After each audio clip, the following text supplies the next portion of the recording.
दीर्घ 5 मास पर हटिला नहीं पारादीपी आदर्श थानार पीसीआर भ्यान ड्राइवर सुकेश मंडलर हत्या घटनार परदा। अगस्ट 20 तारिख में सुकेश घर थाना को आसीथिले पीसीआर चलाइबा पई, किंतु आउ घर को फेरी नथिले।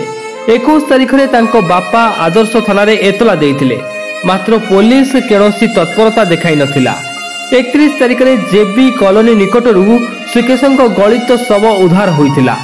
एही घटना को नहीं सेतेबेले पारादीपी बंदर में कार्यरत चेन्नई राधा कंपानी दुई ऑफिसर सहित अगस्ट 16 तारिख में गंडगोल होइतिला एवं सेमाने सुकेश को प्रबल माड़ मारिथिबा अभियोग हेबा सहित सेही माने ही एही हत्याकांड घटाइथिबा सुकेश बापा अभियोग करथिले।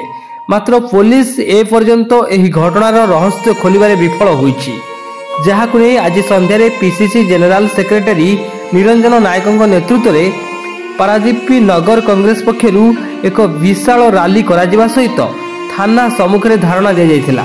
पुलिस संपुक्त कंपानी अधिकारी को घंट गोड़ाइबा सहित निज पीसीआर भ्यान ड्राइवर को न्याय देबारे पछघुंचा देउछि बोली कांग्रेस अभियोग करछि। शांति श्रृंखला माध्यम रे कैंडल लाइट माध्यम रे हमर सान भाई पारादीपर माटीर सुकेश मंडल आम गोटे माने शांतिपूर्ण भाव कर आंदोलन करूँ। आज भी आम आसलु महात्मा गांधी मार्ग दीर्घ 3 माने किलोमीटर चलिक आसलु माने एठी आमर थाना को थाना माने पुलिस स्टेशन आसलु कि सुकेश मंडल को न्याय देवाई।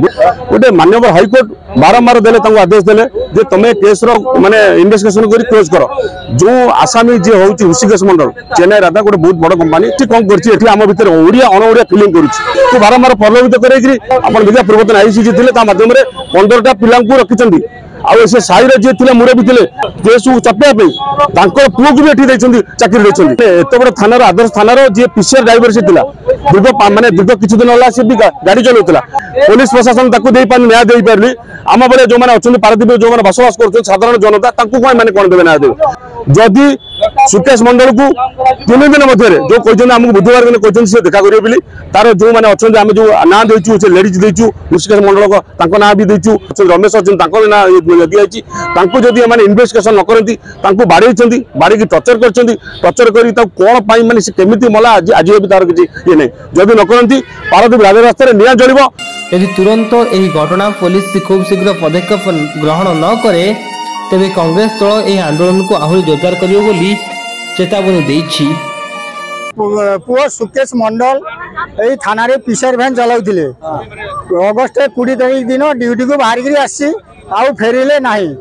21 तारिख दिन मु यही आदर्श पारादीप आदर्श थाना रे एफआईआर देली, किंतु थाना वाला मते किछु रिप्लाई माने थाना पाखरु मिलिला नाही। 31 अगस्त तार डेड बॉडी मिलिला आम जेपी कॉलोनी पाखे आम डेड बॉडी देखिकी अनुमान करा आ ये चेन्नई राधा मैनेजर ऋषिकेश मंडल 16 तारिख दिन ताकू बाराबारी करथिला एवं से स्कूटी नहीं आसते तार स्कूटी भांगा भांगी करिछि। पुणी प्रदीप बाबू मते फोन करी कहले मु काम को पळै जाइतिली एटा 16 तारिख घटना माने ऋषिकेश मंडल बाराबारी करके आनुथिले। 20 तारिख दिन एफआईआर दिया आइछि किछु रिप्लाई मिलिलानी। 31 तारिख दिन तार डेड बॉडी मिलिला।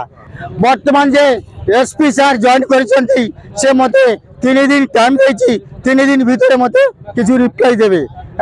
से 3 दिन भीतर हम जे किछु न्याय ना मिलिला ताले हमर आउरी तीव्रतर भाबे एठी आंदोलन चलिबो एवं धारणा रे बसी।